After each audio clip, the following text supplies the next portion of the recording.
Presiden Prabowo Subianto mengirim sinyal akan ada perombakan kabinet. Di acara HUT ke-102 NU, Prabowo menyebut akan menindak pembantunya yang bandel dan dablek dan akan menyingkirkan mereka yang tidak mau bekerja untuk rakyat. Bagaimana membaca sinyal reshuffle kabinet Prabowo dan kepada menteri mana saja yang dituju? Sudah ada Nurdin Halid, Wakil Ketua Umum Partai Golkar, dan juga Adi Prayitno, Direktur Eksekutif Parameter Politik Indonesia. Selamat petang Mas Adi, Pak Nurdin, terima kasih sudah bergabung bersama kami di Kompas Petang. Saya ke Pak Nurdin. Pak Nurdin, ini Pak Prabowo bisa dikatakan pernyataannya cukup tegas, peringatan berkali-kali. Dablek, tidak patuh, bersihkan dirimu atau dibersihkan. Ini sinyal reshuffle, sudah ada isu ini di kalangan Partai Golkar? Saya luruskan dulu, saya bukan Wakil Ketua Umum Partai Golkar ya, saya Wakil Ketua Komisi 6 DPR RI. Oke. Dan senior Partai Golkar ya, supaya jangan salah. Jadi gini, saya menyimak dengan saksama pernyataan Bapak Presiden. Itu menurut saya pernyataan seorang pemimpin yang memberi motivasi kepada para pembantunya, kepada para menterinya untuk bekerja lebih keras. Nah kalau kita melihat 100 hari kerja pemerintahan sekarang, justru luar biasa ya. Itu suatu prestasi yang istimewa karena menurut survei, lembaga survei itu 80%, 80,9% itu kinerja pemerintahan sangat baik. Ini sangat istimewa dibanding dengan pemerintah ini sejak reformasi, inilah prestasi yang paling tertinggi. Bandingkan dengan Pak Jokowi tahun 2015 awal pemerintahan Pak Jokowi, itu lembaga survei hanya kinerja 100 hari itu 65%. Nah, 80% kinerja pemerintah sekarang itu berarti kinerja para menterinya ditentu dengan arahan dan petunjuk serta komando Bapak Presiden. Nah, yang paling penting di sini bahwa apa yang menjadi pernyataan Bapak Presiden itu adalah dalam rangka untuk mewujudkan kesejahteraan rakyat dan itu sesuai dengan visinya cita untuk kemakmuran rakyat. Oleh karena itu pernyataan tersebut menurut saya adalah pernyataan yang normal saja sebagai seorang presiden, seorang pemimpin untuk mensugesti, memberi motivasi kepada menterinya, wahai pembantuku, wahai para menteri, rakyat sekarang ini butuh kesejahteraan, butuh pelayanan, bekerja dengan baik. Jangan neko-neko, jangan membandel. Kan kata kalau ada yang membandel, kalau ada yang neko-neko, kalau. Nah, sekarang saya melihat menteri kan kinerjanya berdasarkan survei, kinerjanya kan semua sangat bagus itu. 80,9 itu kan kinerja seluruh menteri, kinerja seluruh pemerintah, kinerja Bapak Prabowo gitu. Jadi ini warning kepada para pembantunya, jangan neko-neko, jangan bandel, bekerja sesuai dengan aturan, layani kepentingan rakyat. Dan menurut saya menteri sekarang kinerjanya sesuai dengan survei maupun dengan pengamatan kita, ya khususnya menteri-menteri dari Partai Golkar. Saya mengamati betul. Tapi gini, saya mengikuti. Pak Nurdin, saat ini kan banyak yang jadi sorotan. Dalam beberapa pekan terakhir aja ada isu pagar laut, ada juga isu gas LPG 3 kg yang dinilai menyusahkan rakyat. Ini isu pagar laut itu kapan terjadiannya? Justru sekarang ini diselesaikan oleh pemerintah sekarang. Pagar laut itu kapan? Bukan 100 hari ini, sebelum 100 hari pagar laut sudah ada. Justru pemerintah sekarang inilah yang menyelesaikan itu. Nah dan itu kebetulan diangkat oleh Menteri ATR ya. Dan itu dari Golkar. Itu justru sekarang luar biasa bisa membongkar sesuatu yang tidak sesuai dengan aturan. Nah sekarang mengenai yang baru 2 hari LPG. Ini bukan sesuatu yang diharapkan dan tidak menciptakan kelangkaan. Ini memang medsos luar biasa ini. Ini sebuah kebijakan bagaimana negara bisa mengontrol sampai kepada tingkat konsumen. Ini justru bagus. Jadi kebijakan ini ada dalam rangka menata tata niaga ini supaya harga di konsumen itu bisa diterima dengan subsidi. Saya ke Mas Adi. Mas Adi kalau dari dengar dulu sebentar. Berapa subsidi negara? 87 triliun untuk LPG. Sekarang berapa harga di tingkat konsumen? Harusnya konsumen menerima hanya 15.000, 20.000, bisa 25.000, 30.000. Kenapa? Karena negara dalam hal ini Pertamina hanya bisa mengontrol sampai pangkalan. Nah sekarang kita mau meningkatkan daripada mengangkat daripada derajat. Itu isu lain dari tema kita hari ini. Tapi saya akan ke Mas Adi. Bukan isu lain. Ini dalam rangka untuk menata daripada bagaimana LPG ini bisa diterima oleh konsumen dengan harga subsidi dan bagaimana tidak ada penyimpangan di situ dan bisa dikontrol negara sampai ke tingkat konsumen. Itu tujuannya. Kalau dari Mas Adi, siapa sebenarnya yang dimaksud Pak Prabowo ini? Tapi dijawabnya usai jeda. Tetap bersama kami di Kompas Petang. Kita masih membahas terkait dengan pernyataan Presiden Prabowo yang mengirim sinyal akan ada perombakan kabinet. Mas Adi, kalau dilihat dari pernyataan Pak Prabowo ini bisa dikatakan cukup tegas, cukup menusuk seperti itu ya. Kalau dari Mas Adi sendiri menilainya, apakah ada menteri-menteri yang memang sedang disoroti oleh Pak Prabowo? Ya, saya kira memang kalau kita membaca statement dari Prabowo Subianto, tentu tidak lahir dalam ruang hampa, tapi lahir dalam satu situasi di mana memang belakangan ini begitu banyak misalnya kinerja para pembantunya itu yang dinilai menimbulkan kekisruhan dan polemik yang tidak berkesudahan. Jarang-jarang loh Prabowo Subianto itu memberikan statement yang bagi saya itu semacam ultimatum politik kepada para pembantunya, kalau mereka tidak bekerja untuk rakyat akan disingkirkan. Saya menduga kekisruhan-kekisruhan belakangan ini ya apa yang sudah disebutkan tadi, misalnya bagaimana soal LPG yang 3 kilogram yang misalnya sosialisasinya tidak baik yang kemudian membuat eceran itu tidak bisa menjual.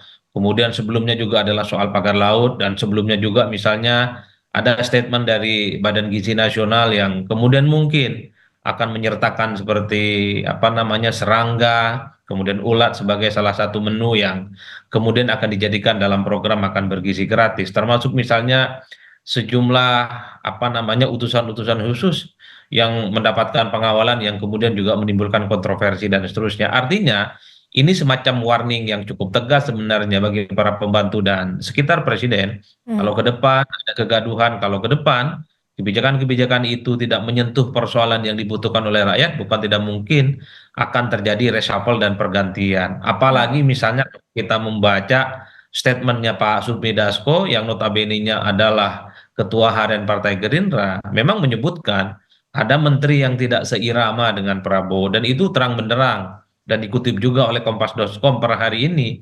Ini kan mengindikasikan betapa memang menteri-menteri mungkin manuvernya terlampau ekstrim sehingga merugikan presiden. Apalagi misalnya terkait dengan tabung gas 3 kilogram beberapa waktu yang lalu, kan Pak Sufmi Dasko mengatakan itu bukan program presiden. Inilah yang sekira menjadi satu sinyalmen, bukan tidak mungkin pernyataan Prabowo itu adalah semacam intimidasi politik sebenarnya bagi menteri, jangan berbuat sesuatu yang justru merugikan presiden, merugikan pemerintah, dan Ya. tidak untuk perjuangan rakyat di masa-masa yang akan datang. Jadi jelas bagi Berarti kalau menurut Anda akan ada reshuffle dalam waktu dekat? kalau dalam hitungan cepat ataupun hitungan lambat saya tidak terlampau tahu pasti, tapi Prabowo itu kan sebenarnya memberikan satu diksi yang tegas. 100 hari kerja itu sudah cukup memberikan peringatan, 100 hari itu sudah cukup berbaik-baik. Hmm. Artinya apa ke depan kalau memang ada apa namanya menteri-menteri itu yang tidak perform, menteri-menteri itu yang kemudian tidak sesuai dengan ekspektasi, apalagi merugikan rakyat, bukan tidak mungkin dalam hitungan hari ke depan juga akan terjadi perombakan ya. Apalagi satu persatu menterinya Prabowo juga sudah mulai bicara, mereka siap sebagai salah satu konsekuensi kalaupun toh harus dievaluasi. Tapi bagi saya secara prinsip ini adalah semacam guidance bagi para menteri, hal-hal yang dianggap negatif, hal-hal yang dianggap kontroversial dan tidak berpihak kepada rakyat di masa-masa lampau, terutama di 100 hari kinerja pemerintah, Ya. itu jangan diulangi. Pak Nurdin, kalau disebut tadi oleh Mas Adi, ada menteri-menteri yang dinilai tidak seirama. Ada juga pernyataan Pak Prabowo yang disebut ini merupakan bagian dari intimidasi politik. Bagaimana Anda membaca dan melihat ini? Saya tidak tahu ya, yang mana dimaksud dengan tidak seirama. Saya yakin tidak ada menteri yang berseberangan dengan Bapak Presiden. Tapi Pak Dasko yang ngomong. Pembantu itu kalau, pakai bahasa kalau. Nah, ini dan kalau tidak ada gimana? Nah, kan Enggak. Maaf saya potong. Pak Dasko kan membicarakan bahwa program soal gas 3 kilogram itu tidak sesuai dengan program Pak Prabowo gitu. Programnya Prabowo apa? Pak Prabowo itu adalah bagaimana pelayanan kepada rakyat. Bagaimana kesejahteraan bisa tercipta, bagaimana tidak ada korupsi. Apa yang dilakukan oleh Menteri SDM adalah menata tata niaga LPG agar supaya subsidi itu betul-betul sampai kepada yang berkepentingan. Kepada siapa? Rakyat. Sekarang rakyat harusnya menerima harga LPG 15.000, harga bisa 20.000, 30.000, dan ini tidak bisa dikontrol negara melalui Pertamina karena sistemnya itu hanya sampai kepada pangkalan. Tidak ada maksud daripada kebijakan itu untuk merugikan rakyat. Justru bagaimana rakyat bisa menerima subsidi itu intinya. Nah sekarang di mana perseberangannya dengan Pak Prabowo? Nggak ada. Justru dijabarkan agar supaya Pak Prabowo mengenai kesejahteraan rakyat, pelayanan kepada masyarakat, tidak ada korupsi, artinya subsidi sampai kepada rakyat, sampai kepada konsumen. Nah sekarang ada tata niaga di sini, di mana tidak terkontrol negara. Bagaimana negara bisa mengontrol supaya subsidi bisa nyampe? Maka itu kemudian agen ini kan apa kita tidak tahu kalau ada permainan daripada pangkalan, permainan daripada aja kepada subagen. Kita nggak tahu itu.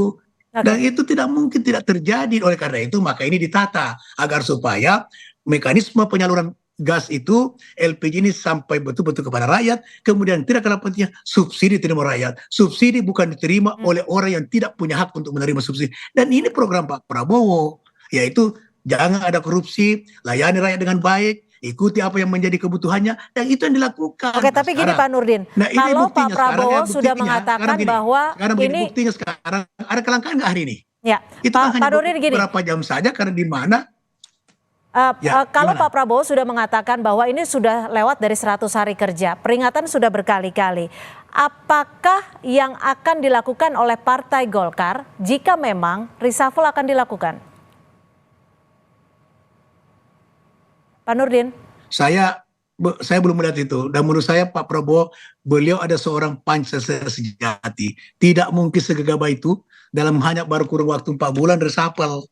Kecuali ada kesalahan yang fatal, ya, yang menimbulkan gejolak kekisruhan di mana-mana, ya, tidak bisa melayani kepentingan rakyat, kemudian ada korupsi di mana-mana dan sebagainya, itu baru bisa. Menurut saya apa yang disampaikan Prabowo ini ada motivasi, sugesti kepada para menteri untuk bekerja fokus sesuai dengan asta cita. Inti asta cita adalah kesejahteraan rakyat, dan itu yang dilakukan oleh menteri-menteri dari Partai Golongan Karya. Gimana Mas Adi, kalau Pak Nurdin menyebut bahwa tidak yakin terhadap reshuffle, menurut Anda? Ya saya kira siapapun presidennya di negara ini, reshuffle itu adalah sesuatu keniscayaan. Cuman yang menjadi tanda tanya apakah reshuffle itu dalam waktu dekat, dalam waktu sedang, atau akan berlangsung dalam waktu yang lama.